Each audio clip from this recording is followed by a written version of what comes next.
And we're going down like this, and people were scared and people were sick, and the captain came on to reassure us by saying, ladies and gentlemen, I'm sorry about the turbulence, but I can assure you this will be our final approach. Now here's the way it works with cliches. I first became aware of this when I heard the following conversation between a fruit shop owner and a 5-year-old boy. The 5-year-old boy had said to the fruit shop owner, what are all those red berries? And he pointed to all these red berries. The answer was, son, they're not red berries, they're blackberries. They're only red because they're green. Now this is the sort of language that we're dealing with. Now here's the way it works. I decide I'm not going to tell you the truth because I can't afford to tell you the truth, or I don't want to tell you the truth, or I don't think you should know. So because I'm going to tell a lie, my brain says, now wait on, let's have some of these cliches that'll try to be as honest as we're going to lie. And I'll start popping some of the following statements if I'm going to lie to you. They include, well, to be perfectly honest. Now, how many times have you heard somebody say to you, look, to be perfectly honest, and you know here inside that they're not telling you the truth? They say things like, well, look, to be frank, meaning I haven't been frank up until now. Look, in all sincerity, and then they stick the boot into you. And the granddaddy of all these is with all due respect. Now, what does that mean? They've got no respect, have they? Now, with all due respect, there's a softness. If I said, for example, Derek, you're a fool, he might come and belt me, and I can't afford to take that chance. So now I use a softener. I say, Derek, let me say, with all due respect, mate, that you're a fool. Now he starts thinking, well, at least Allan respects me for being a fool. So I've used a softener to manipulate it. Now, if it wasn't for these cliches, most politicians would not have much to talk about, am I right? Because anywhere between 50% and 100% of a political speech can be cliches. Now, some of the favourites include one that means, I resent that question. The cliche is, with a smile, let me make one point perfectly clear. At this point in time is a good one, because that means 5 minutes from now it's not true anymore. It's only at this point in time. Obviously is a good one. Now, obviously means if you don't agree with me, you're a fool, and clearly covers the same thing. One that's a joiner, joins together irrelevant thoughts that don't have anything to do with each other. And having said that, let me say this. Yeah. There's a very clever one that goes this way. I would say this. Now that's good because you're not saying it. Therefore there's no liability attached to it. You never did say it. There's no promise you ever will, but you would. You say to a leading political figure with the government, what's your opinion of the opposition leader? You might get the following response. Well, that's a good point you've raised there, Allan. Let me make one point perfectly clear with respect to that statement. Having said that, I want to say this now and make it clear to all concerned so there's no misinterpretation of the facts of what's been stated here today. That obviously, as I understand it to be the case, and don't quote me as having said that, but I believe and always will believe, with all due respect to the man and the question you've raised. And that question is, why did you want to know this, correct? What do you got? Nothing! But it doesn't matter. 60 to 80% of your impact is the way you look and move. 20 to 30% is the way you sound. Provided you gesture and move, you can get away with almost anything these days.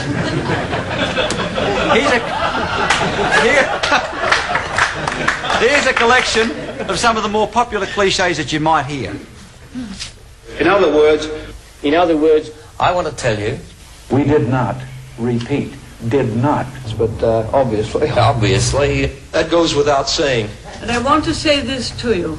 I think it's fair to say there's nothing I can say. Well, let me just say, no, that is not true at all. I think you'll find that We still believe, and I feel fairly confident, and always will believe. the reality is, And I again say, well, clearly the government's in breach of the policy. But obviously. we have, for the time being, Considerable sympathy. At this point of time. We hope to reach a START agreement this year. let me first put the position as concisely as possible. I've got no doubt that we will have probably amongst the lowest rates of tax in the world without a consumption tax. Goodness only knows, I can't understand it. I don't think it's appropriate to speculate at this stage on that. in other words, I want to say, no, it's not dead. Obviously, there's a desire to discuss this issue. in other words, Put it this way, I'll be around a long time, and I guess you'll be looking for me much more than even you're looking for me now.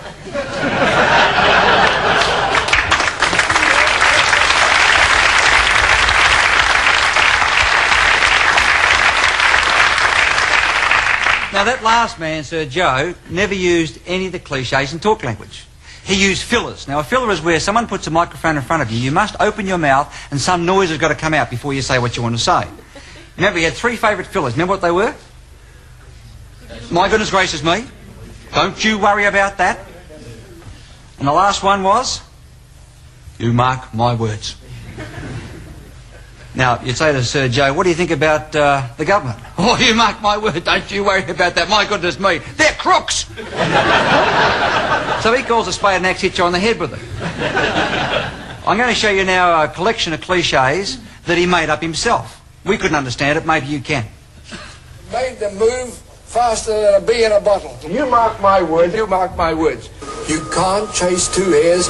You either leave one and lose the other. Everything's going ordinary, according to the way it ought to go, as far as I'm concerned. I'm not interested in talking of that silly nonsense. Because they shoot themselves in the feet and they shoot their own ship. They don't like me, they hate me. Just to take one look at them, you could sum them up. I wouldn't have them to tie up my shoestring. Goodness me. Yeah, you haven't woken up yet. I've been there, I'm there now, I know. The point is, there's no need to go into that today. Go and jump into the lake. I do not accept any blame. I never intend to and never have to. You mark my words. Don't try and walk with a foot on each side of a barbed wire fence. It's pretty uncomfortable. Everybody take your right hand and hold it in front like this. And hold it across on top of the left knee of the person beside you. The left knee. Now put it on the top of their knee. Rub it just back and forth a few times. Okay, cut. What you were doing then was using the ancient speaking tools of the hands. This is what we used to speak with before we learned to verbally speak. And you were placing it in an intimate zone. Now, there are certain places you can and can't touch people. Depends on your relationship. Depends on whether they're male or female. Let me demonstrate this. Can I ask you to come up here, please? Now, with a woman, for example, we know that studies show women touch each other from the hand to the point of the elbow is the prime touching zone, so they'll talk like this. The secondary touching zone's from there to there, and women can touch each other on the face. Okay, thank you. Come back up here, James. Oh. Yeah. So far you got your name right. Spelling's a bit rough, though. That's it, do you jack it up? That's a good boy. Okay. One thing we know about research with men, particularly English-speaking men, the only place you can touch them as a man is between the elbow and the shoulder. That's it. Now, if, for example, he was a friend of mine, I could say he's a friend of mine and I really like him. I can touch him there and there. I couldn't say he's a friend of mine and I really like him. I'm not allowed to do that. All right, now where do you touch somebody you've just met, a stranger, who you want to impress and get on with? Well, we know from studies that waiters who touch patrons between the elbow and the shoulder when they're explaining a wine menu or when they're explaining the food and asking how do they like the service get 5 to 10 times the tips of the waiters who don't touch at all. We know that librarians who ask the following question, you will have the book back on time, won't you? When they touched in this neutral touching zone from here to here, got 4 times the response rate than those who didn't touch at all. So this is a neutral touching zone. Okay, how do you spell milk before you go? Oh, I couldn't tell you that. He's not going. What about touching on top of the head? How do you feel when someone does this to you? Now, head touching is a very demeaning gesture, and people still do it to kids. There are only certain people who are allowed to touch us on the head in English-speaking society. Now, never touch Chinese on the top of the head. It's a religious insult. Have a look at this. You'll see people who can touch. Now, this man has the authority to touch. Touching on the head for blessing is a very ancient gesture. Now, it's something that we should avoid. Now, what happens when politicians start doing this sort of affair? They seem to be under the impression that everybody they touch will give them a vote. One touch, one vote. 2 touches on the one head, maybe you get 3 votes. But all politicians seem to do this everywhere. The more votes you want, the more you touch. And when you're really desperate for a vote, you can always go for the donkey vote.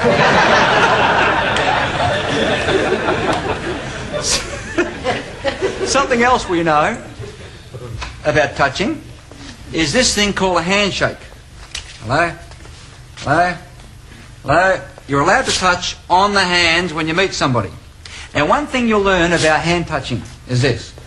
When men meet other men, hello there, single-hander, single-hander for this man, single-hander for this man. Now I see a woman I like. She gets a double-hander. Again, single. G'day, mate. Hello there. G'day, mate. Have a look at the screen. Here is somebody who has a reputation of being a ladies' man. Single-hander for Joe. Single-hander for this fella. Joe doesn't even want to know about that. Now, what's Bob Hawke when he meets Mr. Schultz in America? Single-handed. Now he meets his wife. Hello, darling, double-hander. Through the front door he comes, meets the woman in blue. She gets a double-hander. Another man who gets a single-hander, and he's not even looking at him, he's looking at the woman who gets a double-hander.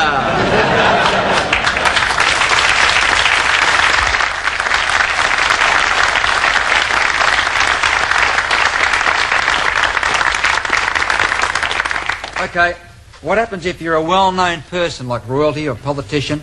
You're meeting the crowds, and all of a sudden someone's got you in a handshake and won't let you go. How do you get away? What sort of technique do you or don't you have? Here's a couple of very well-known identities. Let me show you what they do. Now, Andrew Peacock's never had a technique for getting away. He tries to break with his left hand. Watch this. No, she's not letting him go. You're staying right there, fella. So all he does is try to walk off and take her with him. Now, here is an expert in handshake release techniques. He's been locked in this one for about 90 seconds. Now, what Charles does, he changes the subject and pretends to pull his hand out and point over in the distance. Changes the subject, pulls the hand out, and, oh, it's over there. Now, in this next scene, this woman's got hold of Bob Hawke's coattail. Now, he knows he's trapped and she's not going to let him go. But he's got to move on. Now, notice the solid brick wall behind them. Now, someone has said, move on. Now, his first strategy is to try to push her forward to break the grip. Now, I want you to watch behind her as they come forward. Watch what she does as he pushes her. Here comes her left hand, got him. Now, right hand, got him in a lock. He tries to do a sudden right-hand turn. She does a right-hand turn with him and they both walk into the red brick wall.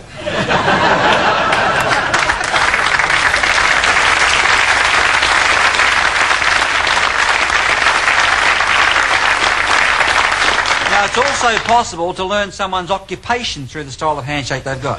Can I ask you to come up here for a second, please? Thank you. No problem. For example, we found that research with the railways discovered they've got their own special handshake, as do the Sawmillers Association.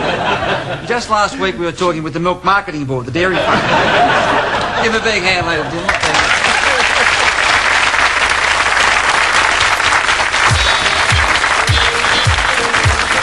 Now, most people ask questions, but most people don't ask the right sort of questions. Here is the way a typical interview might go at a party or a business function. What's your first name, please? Yvonne. Yvonne, what is it that you do? I'm a receptionist. Receptionist, uh-huh. And how long have you been a receptionist? 3 months. 3 months, huh? You like it? Yeah, it's great. Uh-huh.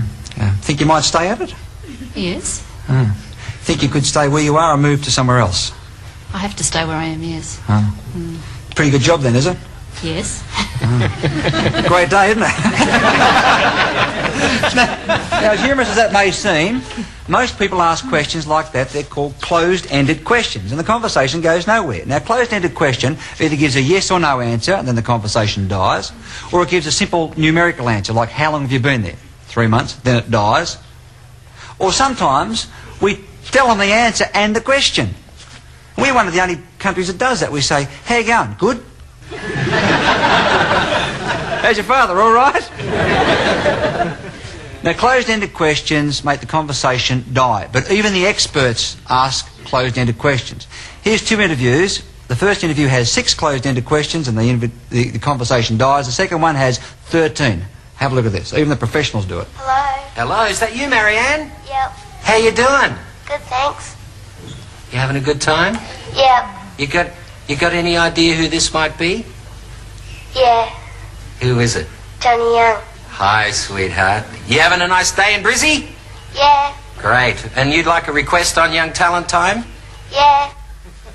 Now, in this interview, we're talking about turtle eggs. She breaks all the rules in this. Watch.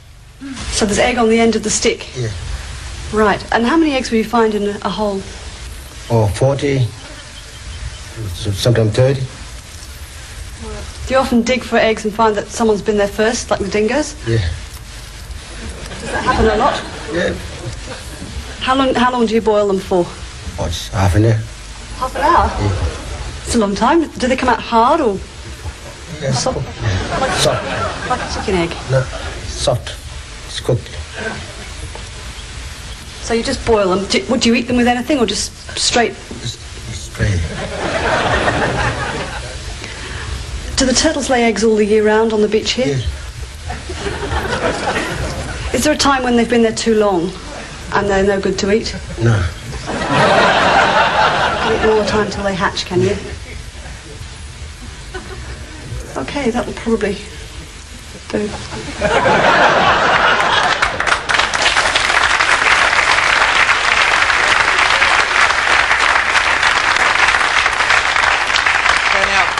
It's sad, but it's true. That poor fellow never had a chance to answer the questions because he had 13 closed-ended questions. The best type of questions to ask to get a conversation going are open-ended questions. Now, open-ended questions start with how, in what way, or tell me about it. Okay, Yvonne, you're a receptionist, is that correct? That's right. Okay, how did you get started as a receptionist? How to get started? There's an opportunity going at the New Westgate complex, and I took it. Yeah. And then you can see what's happened. Yeah, I've thrown in a bridge. Yeah, I've started with the question, how did you get started as a receptionist? Now, normally when you ask that question, you follow up with this type of very valuable movement. And you rub your hand on your chin. This encourages people to keep talking. And once they stop, you throw in a bridge. And the bridge can be, and then a very effective one is meaning. Now, if you can't think of anything to say, just say meaning, then it's their problem. Now, the good thing about questions, it gives you control of the conversation. Whoever is asking the questions is running and controlling the conversation. So what happens if someone's questioning you and they're controlling you and you don't want to do it, you want to get away from it? Well, let me show you how the professional question escapers handle it. Have a look at this. These are some of the techniques. Walk near a helicopter or a plane and pretend you can't hear. Very good technique. You just can't hear the embarrassing questions they're asking. Have laryngitis is good. Or you can just turn the other way and wave in the distance. He's waving here to fictitious people. Waving to his own security men. You can put it off till later.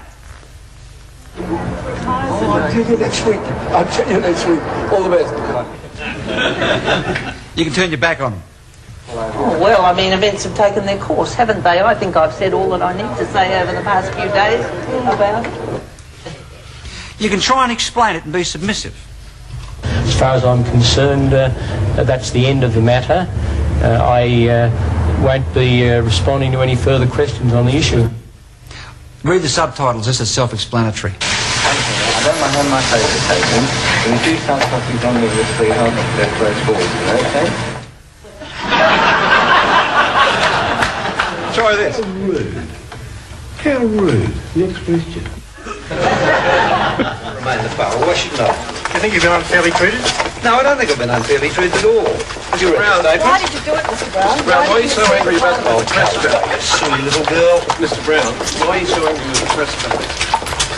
I think you're a team of girls, that's why. That was tough, but here's an example of blatant aggression. Now wait a minute. Oh, no, you can't. Can you let me finish? Now, the rest of them want to hear that. Just contain yourself, will you? Good.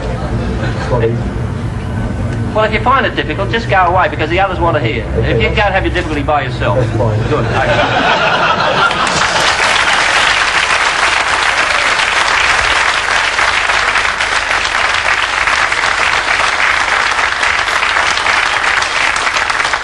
The best way to handle being asked a question is ask back a question. So if someone says, tell me about such and such, you say, that's a good question. Why did you ask me that at this point in time?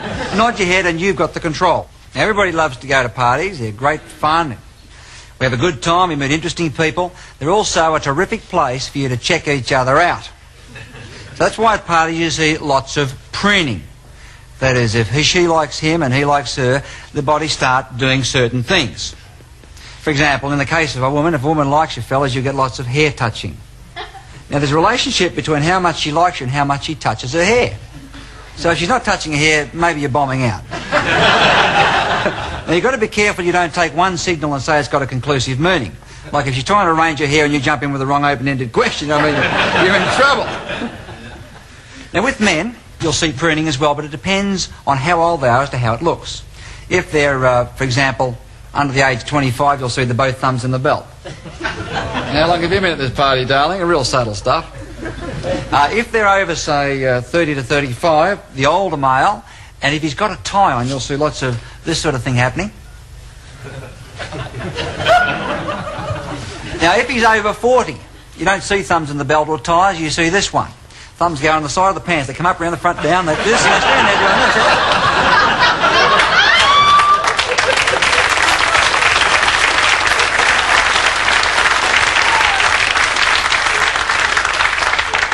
Let's now go to a party, see what we can see. There's two types of conversations you'll see here. First of all, there's the verbal conversation, what we say. Then there's the body language conversation, which adds up to 60 to 80% of what we actually feel and think. Now look at this. See what the man on the right's doing to this woman? He's wiping imaginary pieces of dust off her shoulder. This is a territorial gesture. He's claiming her as his property for the benefit of that other man.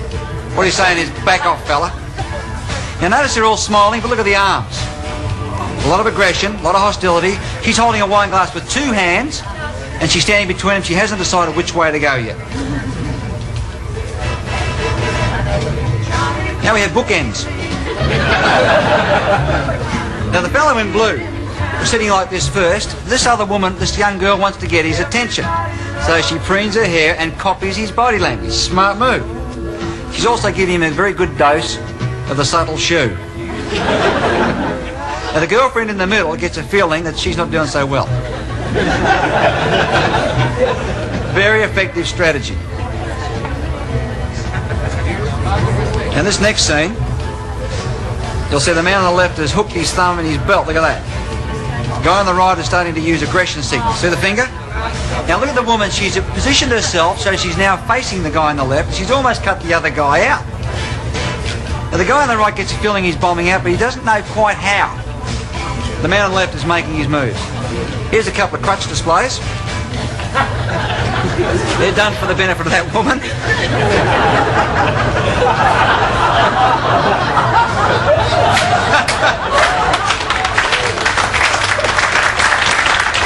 Now what's this? What's the subtle pruning signal? They're talking business. Hello, darling.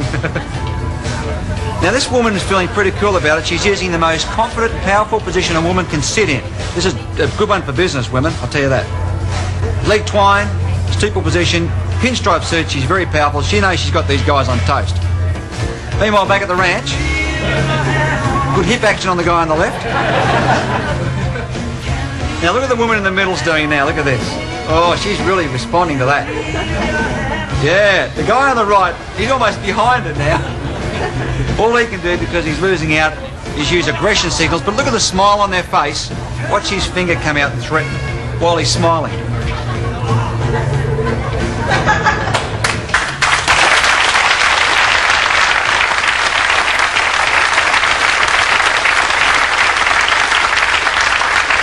Now, something else you'll see a lot of at parties is fellas wearing even. But we also know that a man with facial hair, a moustache or beard, outperforms the clean-shaven one in his ability to meet and be successful with women. Now I'm going to tell you a little bit about the 10 stages of courtship. First 4 stages are, number 1 is eye contact. You meet someone's gaze, you hold it for a split second longer than is acceptable, sends a powerful signal. If that works, you go to stage 2, which is position. You get near enough to be able to go to stage 3, which is physical touch. Stage 4 is ask a leading question to test the water. Now you're going to meet Lee. Let me tell you about Lee. He was a quiet, introverted sort of guy, clean-shaven, 5'5". Never had much success with women at all. So the first thing we said to Lee was, grow a beard. Your chances go up twice just by putting the hair on your face. Now he grew a beard. It wasn't exactly what we had in mind. I've got to tell you that in advance. But nonetheless, it was a beard. Let me show you what happened. This is Lee.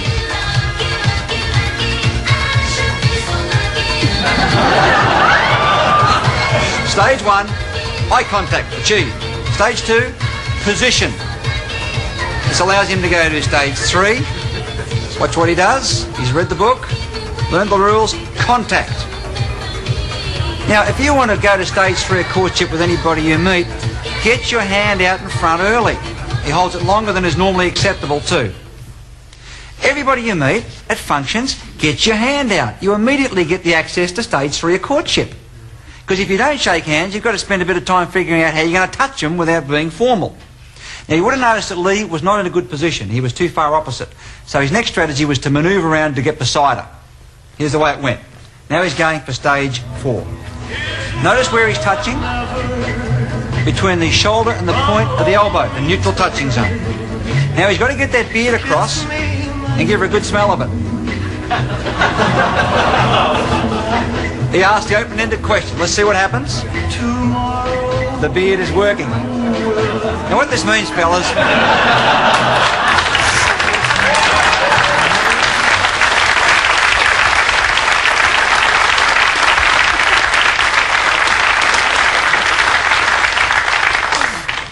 Now I'm going to show you what happens if you speed up the courtship process. If you go too fast, or if you skip some of the stages. Now, if you skip some of the stages, they reckon you're fast. You're going to meet a woman... My mind's wandering, my tongue's following it. You're going to meet a man that practically every woman will identify with. Have a look at this. Every party has a fella that looks a bit like this. This is a man called, that's not him, a man called the Party Sleaze. This woman's about to meet him. Here he comes.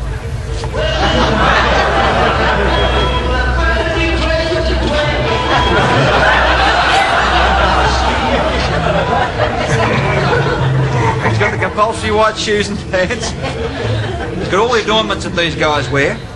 Now he doesn't have a beard, but he does have a hairy chest. He's got the compulsory medallion. Now hairy chests are only half as good as beards. He's now going for stage 1 eye contact, but she's not looking at him. That makes him impatient, so what do these guys do? Well, he skips stage 1, goes straight for position, which he does subtly.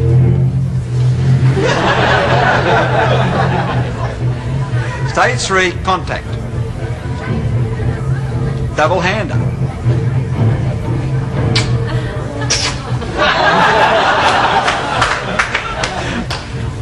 Now he goes for intimate touch. Have a look at his hands. How many fellas have you seen talking to women with low-cut dresses who do this? This is the double grope position. Now he's got to get the hairy chest over so she can smell the sense in it. Here comes the question. What this shows, you might have a hairy chest, but it's not as good as a beard.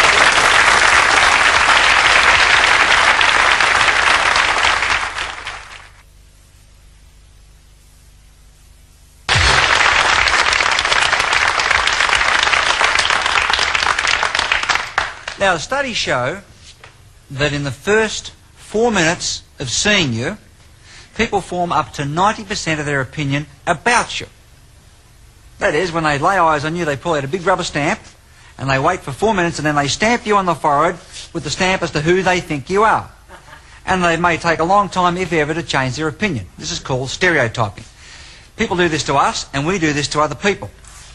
Now, stereotyping is important for the movies because, see, in a 1-hour lifestyle movie, for example, if you didn't know exactly who each of the characters were by the way they looked, you wouldn't know how the movie ran. They couldn't tell the whole story in that 60-minute period. So stereotyping is what we do to people. Now, let me show you how this works. I'm going to get some people out of the audience. Can I ask you? Now, please give me a big hand as they come up. Can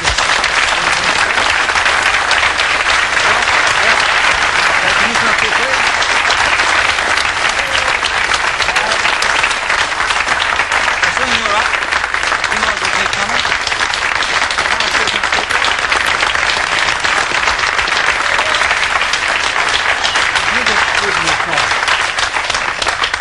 Look at these 5 fellas.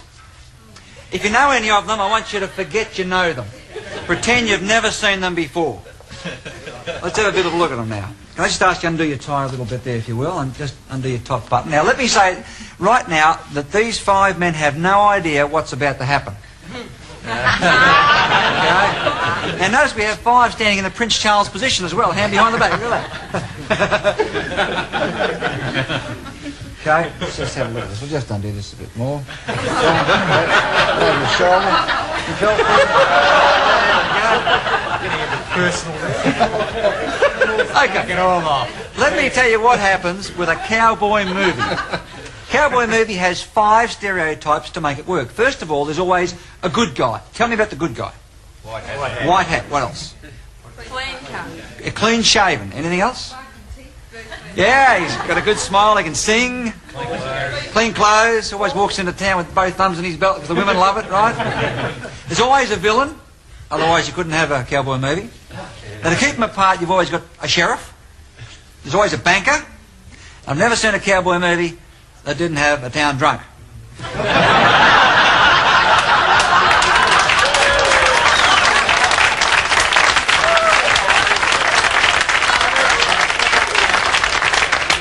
Now what I want you to do with these 5 men, by applause, is to cast them into their roles in the cowboy movie as you think they fit it. We're going to start by looking for the good guy. You ready? Is that the good guy? No. Is that the good guy? No. Is that the good guy? No. Is that the good guy? Yes. Congratulations. Come forward.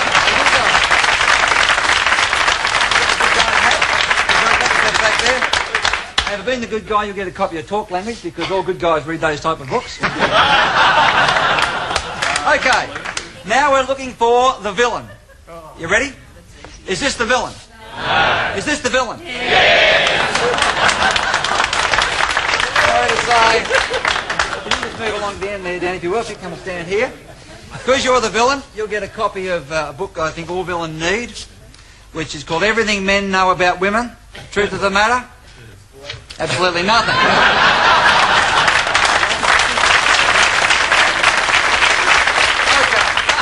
Moving you guys, come on, don't be bashful. 3 remaining positions.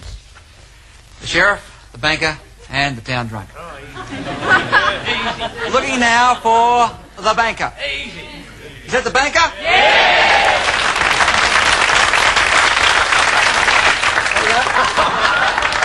Because you're the banker, you'll get a copy of Right Language by myself and Paul Dunn. Come and stand up the end here, if you wouldn't mind, please, as the banker. Make this next choice very carefully. This next choice could affect the self-image of one of these 2 men. For one of these men is the sheriff, and one is the town drunk. Looking now for the sheriff. Is that the sheriff? Yeah. Is that the sheriff? Yeah. Is that the town drunk?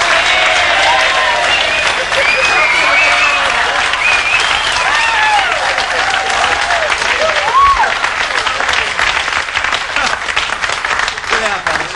You can keep your hats. Let's analyse some of the basic things that happened in that exercise. First of all, we know from studies when you have a clean-shaven face on a man or a woman, you've got the good guy. Now, again, this is because signals transmitted from the face are covered up by facial hair. The minute you put whiskers on a man's face, moustache or a beard, without exception, you've got the villain. Now, does that mean, then, for those of you who have moustaches and beards, you've got to rush home and shave it off? Yep. No, it doesn't mean that. What it means, you need to be aware of in the first 4 minutes of meeting someone new, that you will be stamped as the villain and treated that way unless you do something to compensate it. Such as smile, talk and touch between the shoulder and the elbow, which is the neutral zone. Say something, touch by handshaking. If you're introduced and you put your hands in your pocket and say nothing in the first 4 minutes, you've had it, you've been stereotyped.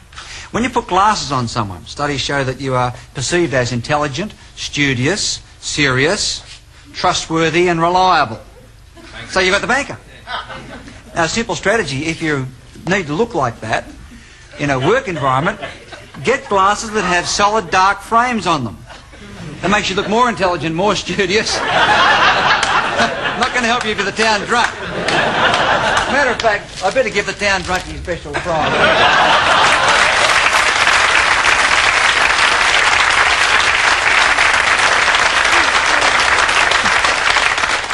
Now, when you get grey hair on a man, or no hair if he's bald, those 2 body signals send high status.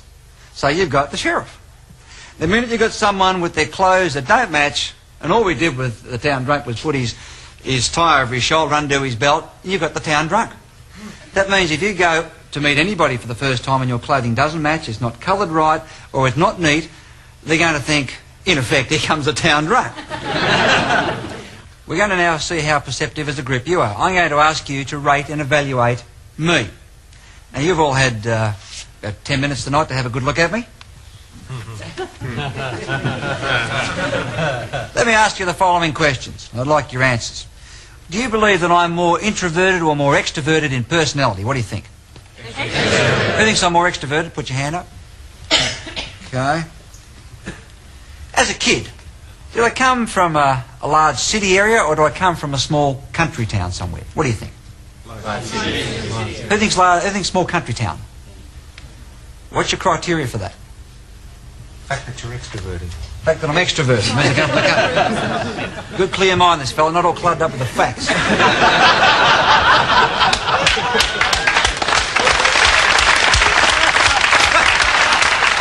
Who thinks I come from the city? Who thinks I come from a metropolitan area? Okay, what's your criteria for that? You'd have to survive. All right. Do I come from a large family, lots of kids, or a small family, just a couple of kids? Who thinks small family? Who thinks large family? What's your criteria, please, for large family? Because you're extroverted. Because I'm extroverted. I had to fight to get above the crowd. That makes sense, all right? Am I married or single? Now, single includes separated and divorced. What do you think? Single. Single? Who thinks I'm single? What's your criteria, please, for that? No ring on your finger. No ring, yeah. Anything else? What's that? I look happy.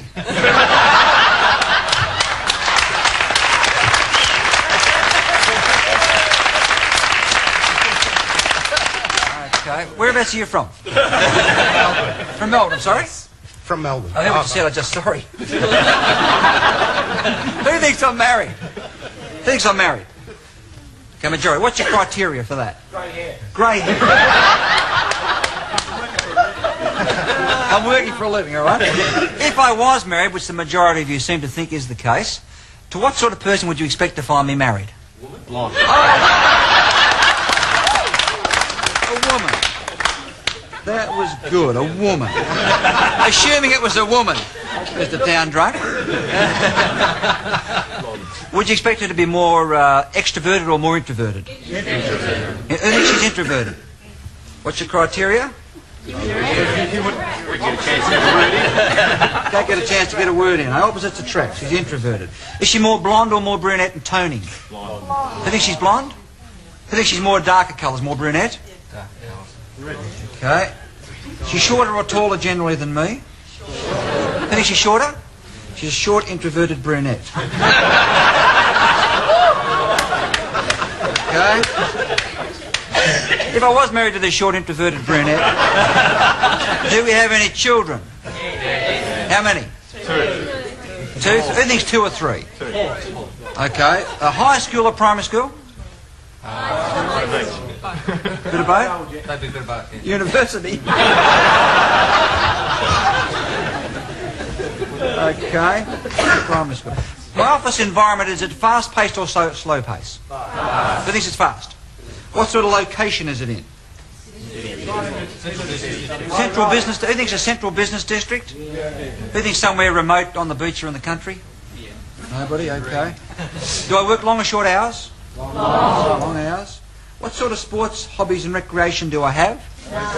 None.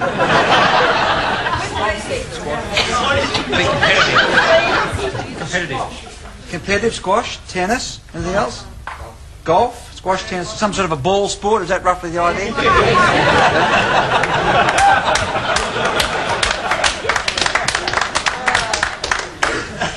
What sort of car? What sort of car do I drive? Porsche. Who thinks a BMW or Porsche or Jag? Some sort of imported European sporty car, okay. What colour? Red. Red or blue BMW style. Okay. How old am I roughly? Who thinks I'm 35 to 40? Put your hand up. Who thinks I'm 40 to 45?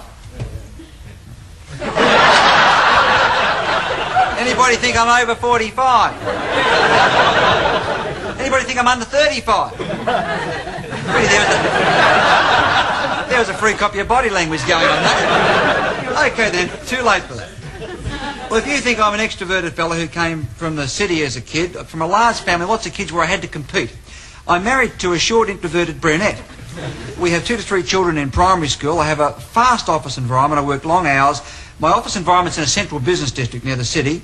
I play squash, tennis, or some type of a ball sport, which I get there in my blue or red BMW. I'm aged 40 to 40.